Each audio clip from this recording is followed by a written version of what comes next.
আসসালামু আলাইকুম dear viewers, চলে আসলাম মুভি গল্প রিসর্টের ফ্যান্টাসি মুভির দ্বিতীয় বা শেষ পর্বে। তোমরা যারা প্রথম পর্বটি দেখোনি তারা ডেসক্রিপশনের লিঙ্কে গিয়ে প্রথম পর্বটি দেখে আসতে পারো, তাহলে বুঝতে সুবিধা হবে। একটা লাইক দিয়ে সাবস্ক্রাইব করে ভিডিওটি দেখা শুরু করে দাও। তাহলে চলো শুরু করি। প্রথম পর্বের শেষের দিকে আমরা দেখেছিলাম সে টিনাকে ব্যাগটি দেখাতে বললে সেখান থেকে নিউট আর জ্যাকব বেরিয়ে আসে।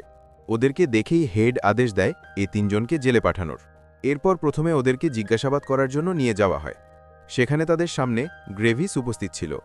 গ্রেভিস একে একে সবার কাছ থেকে প্রশ্ন আর উত্তর নেয়। নিউটের সঙ্গে কথা বলার সময় নিউট সেই অসীম শক্তির কুণ্ডলিটা সামনে আনে। গ্রেভিস বলে, এটা তোমার কাছে কি করছে? তুমি জানো এটা কতটা বিপজ্জনক? তখন নিউট বলে, এটা আমি 10 বছর বয়সী একটা মেয়ের কাছ থেকে বের করেছিলাম, তাই এটা নিয়ে কিছু করো না। যদি এটা কোনোভাবে এই জায়গায় ছড়িয়ে পড়ে তাহলে পুরো শহরকে ধ্বংস করে দেবে। কিন্তু গ্রেভিস বুঝে যায় হয়তো এই ডার্ক পাওয়ারটাই সেনেটর শকে হত্যা করেছে, তাই স্বাভাবিকভাবেই সে টিনা আর নিউটকে একসাথে মেরে ফেলার আদেশ দেয়। অন্যদিকে জেকবকে তার সমস্ত স্মৃতি মুছে দিয়ে আবার মানুষের দুনিয়াতে পাঠিয়ে দেওয়ার আদেশ দেয়। যাই হোক, এবার এই তিনজনকে প্রথমে জেলে ঢুকিয়ে দেওয়া হয়। জেলের মধ্যে জেকব নিউটকে জিজ্ঞেস করে, আচ্ছা এই ডার্ক পাওয়ার আর ডার্ক ব্যক্তিটা আসলে কি? অবশেষে নিউট জানায়, এই দুনিয়া মূলত মোগলদের, মানে সাধারণ মানুষের। এখানে জাদু করা নিষিদ্ধ। আমাদের মতো অনেক জাদুকর আছে যারা এই দুনিয়াতে জন্মেছে। কিছু জাদুকর তাদের শক্তি গোপন রাখতে পারে, কিন্তু কিছু মানুষ এমন থাকে যারা তাদের শক্তি গোপন করতে পারে না। তখন পাগলদের দুনিয়ায় তাদের শক্তি নিজেদের ভিতরেই জমতে থাকে। ধীরে ধীরে এমন একটা সময় আসে যখন ওই ব্যক্তির শক্তি এইরকম বিশাল মহাকালের রূপে পরিণত হয়, আর এটাই হলো ডার্ক পাওয়ার। কিন্তু এই অসীম শক্তি শুধুমাত্র 10 বছর পর্যন্ত একটা মানুষের মধ্যে থাকতে পারে। যদি এমন কোনো শক্তি নিয়ে কেউ জন্ম নেয় তাহলে ঠিক 10 বছর পরেই সে মারা যাবে। জেকব বলে, তাহলে কিছুক্ষণ আগে সেনেটর শকে যে মেরে ফেলেছে তার কাছেও এই অসীম শক্তিটা ছিল? টিনা জানায়, যার মধ্যে এই শক্তিটা থাকে সে কখনোই তার শক্তিটা নিয়ন্ত্রণ করতে পারে না, কারণ এটা একটা অদ্ভুত আর অজানা শক্তি। এই শক্তিটা যে কোনো রূপ নিতে পারে আর যে কোনো কিছু ধ্বংস করতে পারে। এই শক্তি নিজেরাই বেগতিক হয়ে যায় এবং সব জায়গায় তাণ্ডব সৃষ্টি করে। এমন সময় কিছু পুলিশ এসে নিউট আর টিনাকে তাদের সঙ্গে নিয়ে যায়। ঠিক তখনই নিউটের কাছে থাকা একটা অদ্ভুত প্রাণী পেছন থেকে নিউটের হাতে তালা খুলে দেয় এবং নিউট তখন সেই পুলিশের সাথে ফাইট করে টিনা নিজের জীবন বাঁচিয়ে সেখান থেকে পালিয়ে যায়। এই সমস্ত ঘটনাগুলোর খবর টিনার বোন কুইনির কাছে পৌঁছে গিয়েছিল, কারণ সে তো সকলের মন পড়তে পারে। এই সব কিছু জানতে পেরে কুইনি তখনই ওদের সাহায্য করার জন্য বেরিয়ে পড়ে। প্রথমে সেই জেকবের কাছে যায়, তাকে মুক্ত করে মন্ত্রণালয় থেকে নিউটের ব্যাগ নিয়ে সোজা টিনার কাছে পৌঁছে যায়। তারপর এই তিনজনকে সে নিউটের সুটকেসের মধ্যে ভরে সবাইকে ধোঁকা দিয়ে সেখান থেকে পালিয়ে আসে। তারপর তারা সবাই একটা মিনারে পৌঁছায় আর একে অপরের সাথে আলোচনা করতে থাকে যে আর কত প্রাণী আছে যাদেরকে তাদের সঠিক জায়গায় পাঠাতে হবে। নিউট জানায় আর একটা অদৃশ্য প্রাণী আছে যার নাম হলো ডেভিগাইজ। সেই প্রাণীটাকে সাধারণ মানুষ দেখতে পারে না, তবে আমাদের মতো জাদুকররা শুধু দেখতে পারে। তবে আমি জানি না সেই প্রাণীটা এখন কোথায় থাকতে পারে। টিনা বলে, এই শহরে একমাত্র একজনই লোক আছে যে সব অবৈধ জিনিসের উপরে নজর রাখে, যার নাম হলো মার্কেল। যদি তুমি চাও তাহলে আমি তোমাকে তার কাছে নিয়ে যেতে পারি। তারপর তারা সবাই সেই মার্কেলের সাথে দেখা করতে পৌঁছে যায় একটা ম্যাজিক্যাল বারের মতো জায়গায়, যেখানে সবকিছু জাদুর মাধ্যমে ঘটছিল। সেখানে মার্কেল নামে সেই ব্যক্তি ওদের সামনে আসে। নিউট তাকে জিজ্ঞেস করে, তুমি কি আমাকে বলতে পারো আমার ডেভিগাইজ প্রাণীটা কোথায় আছে? মার্কেল তাকে বলে, প্রত্যেক জিনিসের মূল্য থাকে, আসল দাম চোকালে তুমি আসল জিনিস সম্পর্কে জানতে পারবে। তখন নিউট তাকে একটা দূরবীন দেয়, কিন্তু সে বলে আমার কাছে আরও 5টা আছে। এরপর নিউট তাকে আরও একটা ম্যাজিক্যাল জিনিস উপহার দেয়। তারপর জিজ্ঞেস করে, আমাকে বলো আমার ডেভিগাইজ কোথায় পাওয়া যাবে? কিন্তু ভুলবশত মার্কেলের চোখ পড়ে যায় নিউটের কাছে থাকা গাছের মতো দেখতে অদ্ভুত প্রাণীটার দিকে। মার্কেল সাথে সাথে জানায়, এটাই আমার চাই। যদি তুমি আমাকে এটা দাও তবেই আমি তোমাকে বলবো তোমার ডেভিগাইজ কোথায় রয়েছে। এক প্রকার বাধ্য হয়ে নিউটকে তার এই প্রাণীটাই দিয়ে দিতে হয়। এরপর সে জানায়, শুধুমাত্র 5th অ্যাভিনিউ স্ট্রিটে এমন কিছু অজানা ঘটনা ঘটছে, হয়তো সেটা তোমার ডেভিগাইজ প্রাণীটাই হতে পারে। এই তথ্য দেওয়ার পর মার্কেল একটা চাল চেলে দেয়, তা হলো সে তাদের খবর ম্যাজিক্যাল দুনিয়ার পুলিশদের কাছে পৌঁছে দেয়। এমন সুযোগ পেয়ে পুলিশ সেখানে পৌঁছে তাদের আটক করতে শুরু করে। কিন্তু এই তিনজনও তো কম নয়, তারা নিজেদের জাদুশক্তি ব্যবহার করে সেখান থেকে বেরিয়ে 5th স্ট্রিট অ্যাভিনিউতে চলে আসে। সেখানে ওদের দেখা হয় ডেভিগাইজ নামের প্রাণীটার সাথে। এটা দেখতে অনেকটা বানরের মতো, যার বড় বড় গোলাকার চোখ রয়েছে। তারপর নিউট বলে, ডেভিগাইজ ভবিষ্যৎ দেখতে পারে, আমি তাকে ডুগেল বলে ডাকি। হয়তো সে এখানে এমন কিছু দেখেছে যার কারণে সে এখানে রয়েছে। এরপর জানা যায় সত্যিই সেখানে আরও এক ধরনের অদ্ভুত প্রাণী রয়েছে। এই প্রাণীদের মধ্যে এমন ক্ষমতা রয়েছে যা তাদের নিজের আকার বাড়ানো আর ছোট করার ক্ষমতা দেয়। কিন্তু প্রাণীটা উত্তেজিত হয়ে পুরো বিল্ডিংয়ে তাণ্ডব শুরু করে দেয়। তখন নিউট বলে, যদি আমাদের এই প্রাণীটাকে ধরতে হয় তবে আমার একটা তেলাপোকা আর একটা টিপট লাগবে। জেকব তেলাপোকা খুঁজে প্রাণীটার সামনে ছেড়ে দেয়, আর টিনা টিপট নিয়ে দৌড়ে আসতে থাকে।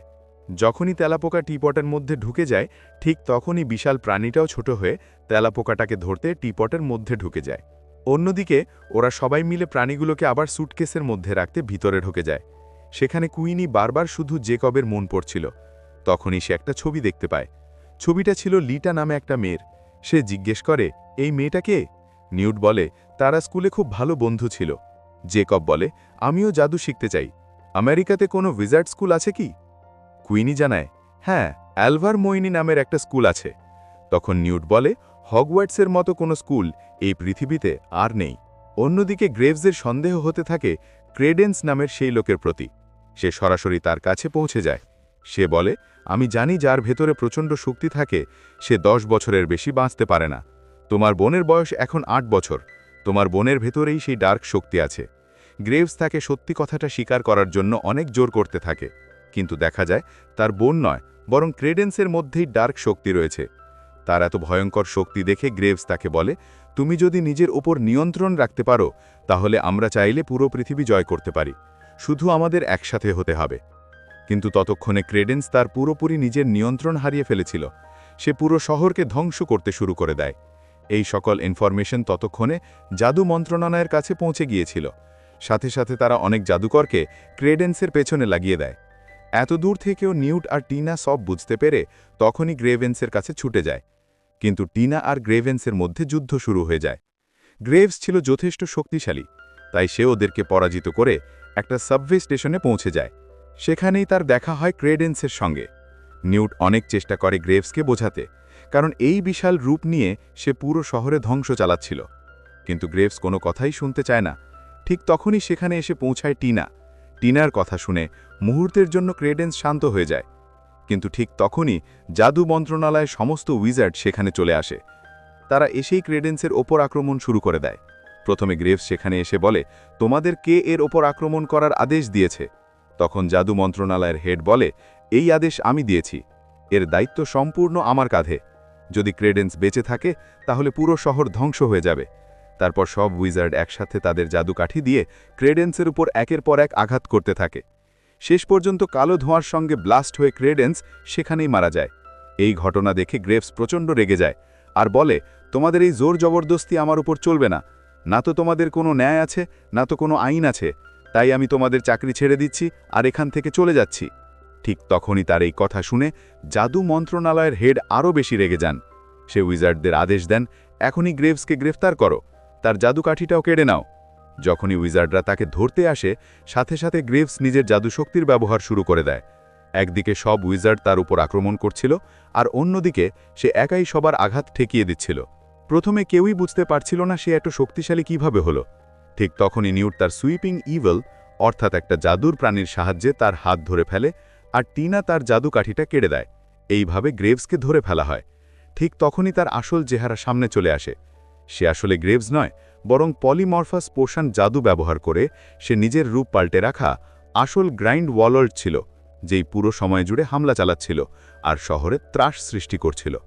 তার গ্রেফতারের পর উইজার্ডরা চিন্তা করতে থাকে, নিউ ইয়র্ক শহরে তো এখন সবাই আমাদের আসল পরিচয় জেনে ফেলেছে, এখন আমরা কিভাবে পুরো শহরের মানুষের স্মৃতি মুছে ফেলব। তখন নিউট একটা আইডিয়া দেয়। সে বলে, আমার কাছে একটা বিশেষ পাখি আছে যার নাম হলো থান্ডারবার্ড। তার একটা বিশেষ ক্ষমতা রয়েছে, সে বৃষ্টি তৈরি করতে পারে। যদি আমরা স্মৃতিমোচন করার জাদু থান্ডারবার্ডের পানির সঙ্গে মিশিয়ে পুরো শহরে ছিটিয়ে দিই তাহলে সবার স্মৃতি একসঙ্গে মুছে যাবে। এরপর দেখা যায় থান্ডারবার্ড পুরো নিউ ইয়র্ক শহরের ওপর বৃষ্টি বর্ষণ করতে শুরু করে দিয়েছে। আর সেই বৃষ্টি যখন মানুষের গায়ে পড়ে তখন সবাই সেই ঘটনাগুলো ভুলে যেতে শুরু করে। অন্যদিকে সব উইজার্ডরা মিলে পুরো শহরটাকে আবার আগের মতো ঠিক করে দেয়। সেই সময় জ্যাকব নিচে দাঁড়িয়ে পড়ে সেই স্মৃতি মোছার বৃষ্টির নিচে, কারণ সে জানে তারও স্মৃতি চলে যাবে। কিন্তু ঠিক তখনই কুইনি তার সামনে এসে দাঁড়িয়ে যায়। কিন্তু জ্যাকব তবুও বলে, না, আমি যাচ্ছি। তারপর কুইনিকে সে একটা চুমু দিয়ে বিদায় নেয়। এইভাবে নিউ ইয়র্ক শহরের উপর আসা একটা বড় বিপদ এড়ানো সম্ভব হয়। কিছুদিন পরে নিউটেডিস কমান্ডার আবার জ্যাকবের সঙ্গে দেখা করতে যায়। তারা নিজেদের ব্যাগ এক্সচেঞ্জ করে। তখন দেখা যায় জ্যাকবের ব্যাগটি অনেক ভারী। সে যখন সেটা খুলে দেখে তখন দেখতে পায় সেখানে অনেক ডিম, যেগুলো ছিল একটা জাদুর মুরগির। সেই ডিমগুলো ছিল রূপোর মতো ঝকঝকে। এরপর সে সেই ডিম বিক্রি করে নিজের ব্যাংক লোন শোধ করার জন্য টাকা জোগাড় করে ফেলে আর এভাবেই সে নিজের একটা বেকারিও খুলে ফেলে। তার বেকারির সব কেক, পেস্ট্রি আর খাবারের আইটেমগুলো ঠিক সেই জাদু প্রাণীদের অনুপ্রেরণায় বানানো, যেগুলো সে নিউ টেসম্যান্ডারের স্যুটকেসে দেখেছিল। শেষ দৃশ্যে দেখা যায় কুইনি এসে জ্যাকবের সঙ্গে আবার দেখা করে, আর এই সুন্দর গল্প এখানেই শেষ হয়। তো এখানেই শেষ হলো আমাদের আজকের ভিডিও। আশা করি ভিডিওটি তোমাদের ভালো লেগেছে। যদি তোমরা এরকম কোরিয়ান, হলিউড, বলিউড মুভি দেখতে পছন্দ করো, তাহলে একটা কমেন্ট করে লাইক দিয়ে সাবস্ক্রাইব করতে পারো, যদি তোমরা সাবস্ক্রাইব করে না থাকো। আবার দেখা হবে নতুন কোনো ভিডিওতে। ততক্ষণ পর্যন্ত ভালো থাকুন। আল্লাহ হাফেজ। আসসালামু আলাইকুম।